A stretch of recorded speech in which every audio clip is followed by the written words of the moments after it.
Why don't we now go on to the High Court decision around redundancies, which is Helensburgh, Cole and Bartley. Yeah. I tried to go onto it earlier. We've actually cut that bit out. So. But nonetheless, let's go on to it. At least Toy and I are on the ball. Yeah, no, I know. It's great when the director just said, Andrew, you missed a whole paragraph. Yeah. But Helensburgh, Cole, can I just say this is a really big decision.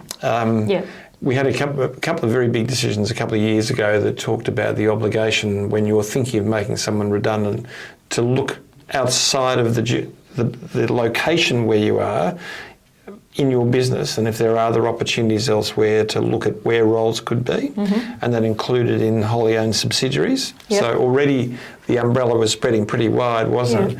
But in this case, this was about, I think the change in this case was, and the argument of the union was, look, when you go to redeploy, that is a re-envisioning of how you allocate your workforce. So it's a workforce management issue. Yeah. So you can't ignore that you've got contractors working there that this work could be done by. It's not that a job is vacant. No. It is that there are people doing jobs who are not employees, and the purpose of this legislation is to protect permanent employees.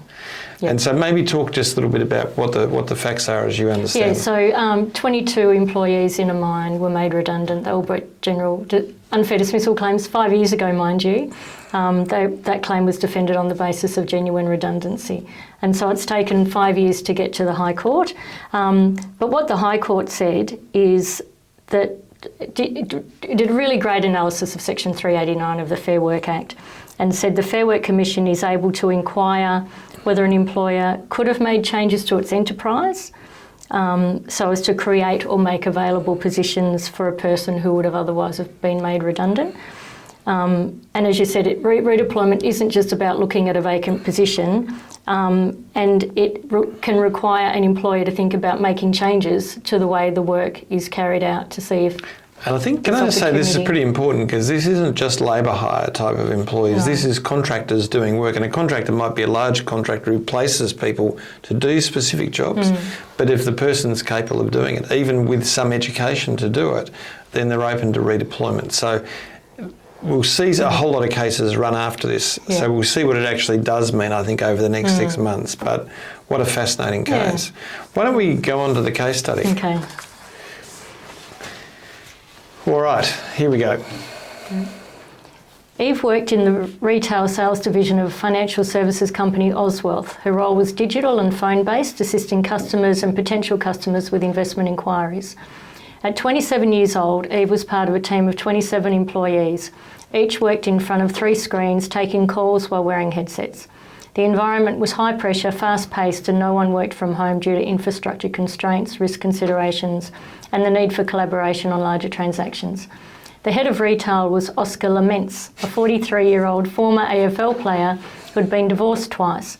He fostered a footy team culture complete with sales performance ladders, early morning meetings to drive results, and constant banter and nicknames. Out of the 27 team members, only 5 were women, and Eve was the youngest. Oscar called her legs, claiming it was because she was athletic and always on the move, but Eve knew it was really a reference to her tall, attractive figure and her preference for wearing short, elegant and expensive dresses. Recently, she'd started wearing jeans to avoid the lingering looks and occasional slow whistles from male colleagues. What offended her more were the pejorative comments made about customers, employees in other departments, and the general sexualised commentary about women, whether they were on TV or elsewhere. Eve eventually went to HR with a recording from her phone captured during a morning break. The audio included highly sexualised remarks about 2 customers made by several male colleagues, followed by female team members leaving the room. An investigation ensued. 3 male co-workers received final written warnings. Shortly after, Eve encountered Oscar in the elevator, and as they were leaving for the day, he leaned in and said, "We all know it was you and we won't take it. There will be consequences." The next day, when Eve logged into a computer, she was shocked to find a screensaver displaying an image of a tall naked porn actress with a knife through her heart. Underneath it, the message read, "You are on your last legs." Panicked and shaken, Eve fled the building, and as she ran outside to find a taxi, she failed to see an Uber Eats vehicle approaching her and was struck. All right. So the question was Eve sexually harassed? No. So going back to the case we discussed earlier, she wouldn't succeed under 28AA in terms of the general hostile commentary, yeah. but in relation to being called legs, in relation to the screensaver. Well, that'd be under the employment section of the Sex Discrimination Act. Yeah. So Section 28B. Yeah, so there you go. So she definitely was. No and yes, but hostile workplace, yes. Yes. Was she victimised? Oh, yes. The threat from Oscar, absolutely. Yeah, so can I say to you, victimisation is often misunderstood, but if you place pressure on a person who has complained or may complain in relation to a wrongdoing that has to deal with sexual discrimination or harassment, that is described as victimisation, and that is the money claim. Yeah. Quite clearly, because the legislation is designed to protect people, to raise questions about their own, to protect their own safety. Yeah. So was it a hostile workplace under the new definition?